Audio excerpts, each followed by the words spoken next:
বড় খবরের দিকে নজর রাখবো। চাকরি চুরির তদন্তে সিবিআই চার্জশিটে বিস্ফোরক তথ্য।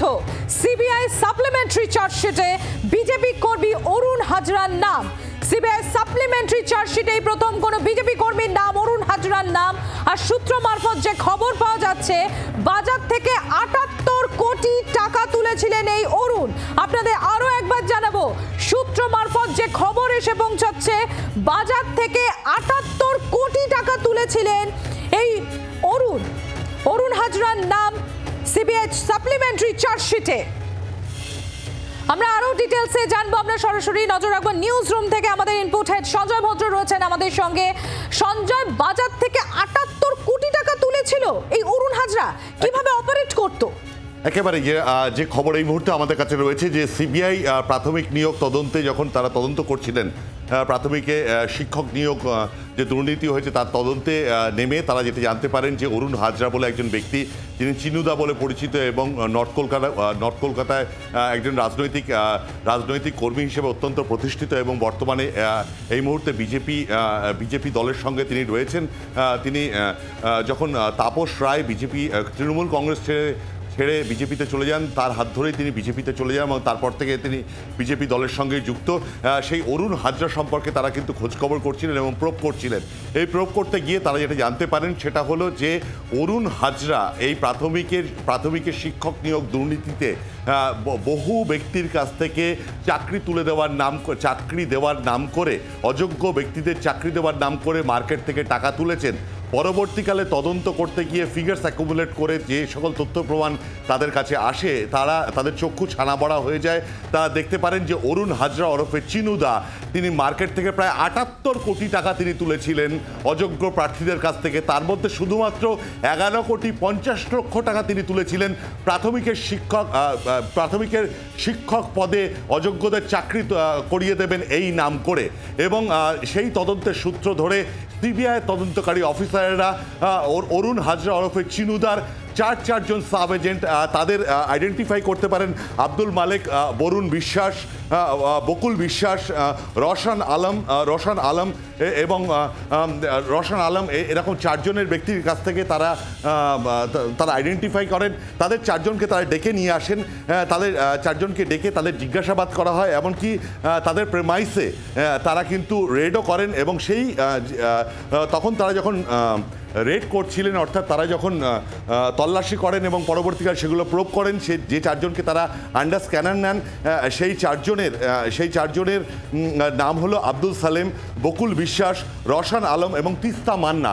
এই চারজনের কাছ থেকে পরবর্তীকালে সিবিআই তদন্তকারী অফিসাররা 10টি নোট বই তারা পান, বাজেয়াপ্ত করেন। যে নোট বইতে এই টাকার ট্রানজাকশনে, অর্থাৎ অযোগ্য ব্যক্তিদের কাছ থেকে যে টাকা নেওয়া হয়েছে এবং সেই টাকা তুলে যে টাকা চাকরির জন্য সেই টাকা যে দিয়ে দেওয়া হয়েছে তার অ্যাকনলেজমেন্ট, তার রীতিমতো অ্যাকনলেজ করা, সিগনেচার করা রীতিমতো একেবারে ডকুমেন্টারি এভিডেন্স, সেগুলো কিন্তু তারা উদ্ধার করেন এবং বাজেয়াপ্ত করেন। এবং পরবর্তীকালে যেহেতু এগুলো হ্যান্ডরাইটিং, এই সাব এজেন্টের হ্যান্ডরাইটিংয়ে লেখা ছিল, সেগুলো তাদেরই হ্যান্ডরাইটিং কিনা সেগুলো প্রমাণ করার জন্য সিবিআই এই সাব এজেন্টদের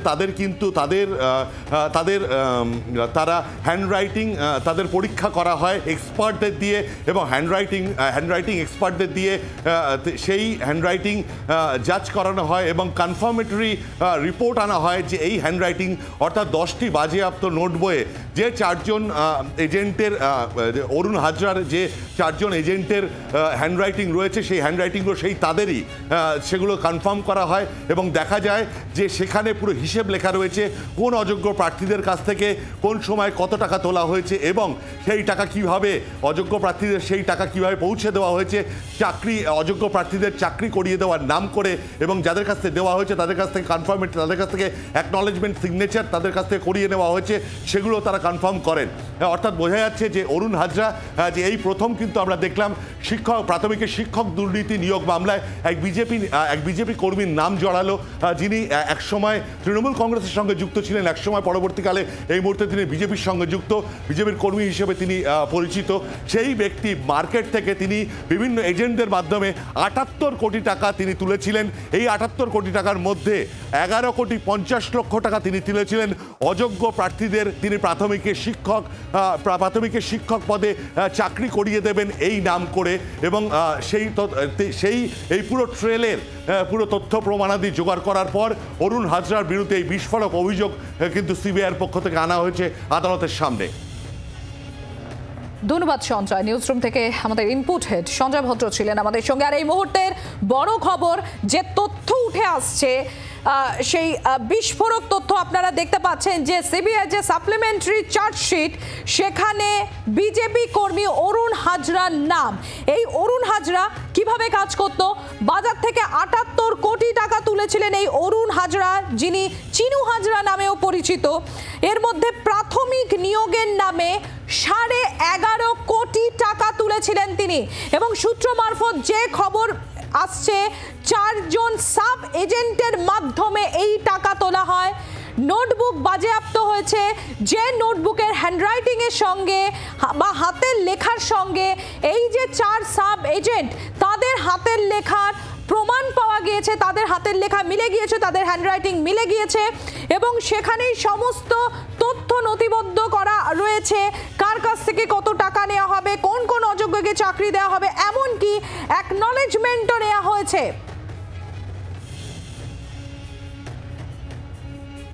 রাজ্য বিজেপি মুখপাত্র তথা বিজেপি সাংসদ শ্রমিক ভট্টাচার্যের সঙ্গে আমরা যোগাযোগ করতে পেরেছি। শ্রমিক বাবু, সিবিআই যে সাপ্লিমেন্টারি চার্জশিট, সেখানে অরুণ হাজরা বিজেপি কর্মী, তার নাম দেয়া হয়েছে, এবং তার বিরুদ্ধে যে বিষয়টি তুলে ধরা হয়েছে, বাজার থেকে ৭৮ কোটি টাকা তুলেছিলেন এই অরুণ হাজরা, যার মধ্যে প্রাথমিকের নিয়োগে 11.5 কোটি টাকা তিনি তুলেছিলেন। কি বলবেন? দেখুন, অরুণ হাজরা বা চিনু হাজরা প্রায় 5 দশকের একটি পরিচিত নাম কলকাতা বিশ্ববিদ্যালয় চত্বরে। তিনি কোন রাজনৈতিক দল করতেন, কোন ছাত্র সংগঠনের সঙ্গে অতীতে ছিলেন, এটা পশ্চিমবঙ্গে যারা রাজনীতি করেন বা ছাত্র রাজনীতি করেছেন তাদের প্রত্যেকেই চেনেন। অত্যন্ত সুপরিচিত নাম হচ্ছে চিনু হাজরা। চিনু হাজরা কিছুদিন আগে আমাদের দলে যোগদান করেছিলেন, এবং লোকসভা নির্বাচনে চিনু হাজরা আমাদের দলের প্রার্থীদের প্রচারও করেছিলেন, এটা সঠিক। কিন্তু অতীতে কি হয়েছে সে বিষয়টা জানে নেই। তবে যতদূর আমার বিশ্বাস, চিনু হাজরা ৭৮ কোটি টাকা তুলবেন, কারণ সেই অবস্থায় চিনু হাজরা কিন্তু তৃণমূলের কোনো প্রভাবশালী নেতা ছিলেন না, বা চিনু হাজরার সঙ্গে সেই অর্থে তৃণমূলের যে প্রবল যোগাযোগ ছিল এটাও আমার জানা নেই। কারণ সমস্ত কিছু নিয়ে তো মন্তব্য করা সমীচীন নয়। এখন আগে বিজেপি কর্মী বলে যে চালিয়ে দেওয়ার একটা প্রক্রিয়া শুরু হচ্ছে শুধুমাত্র একটা চার্জশিটের উপর ভিত্তি করে, এটা কতদূর সঠিক, এটা নিয়ে আমার মনেও প্রশ্ন আছে। বিষয়টা আমরা দলীয় স্তরে দেখব। ধন্যবাদ শ্রমিক বাবু। আর এই প্রাথমিক নিয়োগ মামলায় সিবিআই যে সাপ্লিমেন্টারি চার্জশিটে যেরকম আপনাদের জানাচ্ছিলাম, বিজেপি কর্মী অরুণ হাজরার নাম রয়েছে। আর এই প্রথম প্রাথমিক মামলায় সিবিআই চার্জশিটে বিজেপি কর্মীর নাম। সম্প্রতি বিজেপিতেই যোগ দেন অরুণ ওরফে চিনু হাজরা। উত্তর কলকাতায় একাধিক অফিস রয়েছে অরুণ হাজরার। রাজারহাটে অরুণ হাজরার বাড়ি।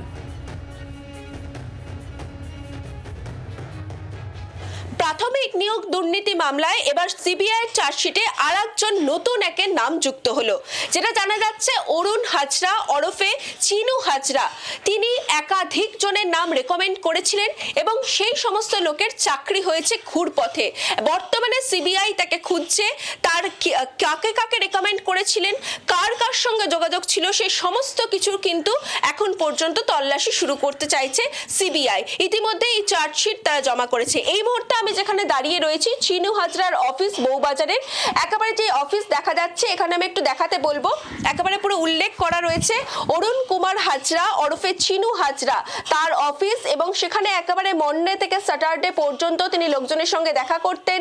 অফিসিয়াল মিটিং টাইম লেখা রয়েছে, সোশ্যাল মিটিং টাইম লেখা রয়েছে, এবং এই টাইমের মধ্যে যারা আসতেন তাদের সঙ্গে তিনি দেখা করতেন। এবং পরে যেটা জানা যাচ্ছে যে একাধিক জনের নাম তিনি রেকমেন্ড করেছিলেন। এখন তারা কারা, কিভাবেই বা তাদের চাকরি হলো, এই চিনু হাজরার হাত কতদূর লম্বা, কাদের সঙ্গে এর যোগসাযোগ ছিল, সেই সমস্ত কিছুই কিন্তু জানতে চাইছে সিবিআই। সেই ক্ষেত্রে এতদিন ধরে যেটা দেখে আসা হয়েছিল, সুজয় কৃষ্ণ ভদ্র সহ আরো একাধিক জনের নাম উঠে এসেছিল, সন্তু নাম উঠে এসেছে, এবার নতুন নাম সেক্ষেত্রে যুক্ত হলো। এখন কে এই চিনু হাজরা? যদিও তার রাজনৈতিক পরিচয় প্রাথমিকভাবে জানা যাচ্ছে তিনি বিজেপি কর্মী ছিলেন, এছাড়া তিনি কার কার সঙ্গে কাজ করেছেন এই সমস্ত কিছুর খোঁজ কিন্তু সিবিআই করছে। সেই জায়গা থেকে যেটা সিবিআই চার্জশিট জমা দিয়েছে, সূত্র মারফত যেটা জানা যাচ্ছে, প্রায় কয়েকশো জনের চাকরি হয়েছে তার রেকমেন্ডে। এই কয়েকশো জন তারা কারা, কিভাবেই বা তার কাছে পৌঁছলো, এই সমস্ত কিছু জানার চেষ্টা চালাচ্ছে সিবিআই। ক্যামেরায় দেবাশিস চন্দ্রের সঙ্গে রক্তিমা দাস, জি24 ঘন্টা, কলকাতা। তৃণমূল কংগ্রেসের রাজ্য সম্পাদক কুণাল ঘোষ তিনি কি বলছেন শোনাবো আপনাদের। এই যে তদন্ত চলছে, সিবিআই করছে, তো তারা বলতে পারবেন। এটা নিয়ে আমরা কোনো দলগত বক্তব্য আমরা রাখছি না। এখন আমরা এর আগেও বলেছি, যাদের নাম জড়ানো হচ্ছে কিছু ক্ষেত্রে রাজনৈতিক উদ্দেশ্য প্রণোদিত ছিল, তৃণমূলকে টার্গেট করার জন্য, তৃণমূলের মেলাইন করার জন্য, অতিমাত্রায় সক্রিয় হয়ে একটা রাজনৈতিক বাতাবরণ তৈরি করার জন্য একসময় করা হয়েছে। আমরা বারবার বলেছি, এতে তো সিবিআই এর নিরপেক্ষতা নিয়ে প্রশ্ন উঠছে কেন্দ্রীয় বাহিনীর, কেন্দ্রীয় এজেন্সির। কারণ তারা একদম বিজেপি নেতারা বলে দিচ্ছে অমুকের বাড়ি তমুকের বাড়ি সেখান থেকে হচ্ছে।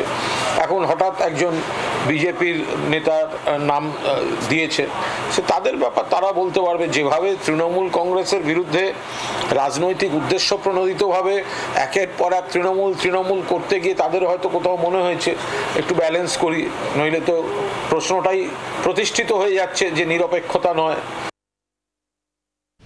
বাম সাংসদ বিকাশ রঞ্জন ভট্টাচার্য তিনি কি বলছেন শোনাবো আপনাদের। তৃণমূল থেকে তিনি বিজেপি হয়েছেন এই দুর্নীতি থেকে মুক্ত হওয়ার বাসনা নিয়ে, কেন বিজেপি তো হচ্ছে চলতি কথায় ওয়াশিং মেশিন। সুতরাং এই সমস্ত দুর্নীতি, গোটা ভারতবর্ষ জুড়ে দুর্নীতির নায়ক হচ্ছে বিজেপি, এবং পশ্চিমবঙ্গে তার দ্বিতীয় সঙ্গী হচ্ছে তৃণমূল। তৃণমূল বিজেপি মানেই দুর্নীতি হবে, এতে আর নিশ্চিত আর কি আছে। বরং আরো অনেক তথ্য আসা উচিত, সেটা তদন্তকারী সংস্থাটা কখন আনবে আমরা জানি না। তা ধীরে ধীরে এগোচ্ছেন, সেখানেও হয়তো তাদের পিক অ্যান্ড চুজ আছে কিনা বলতে পারবো না।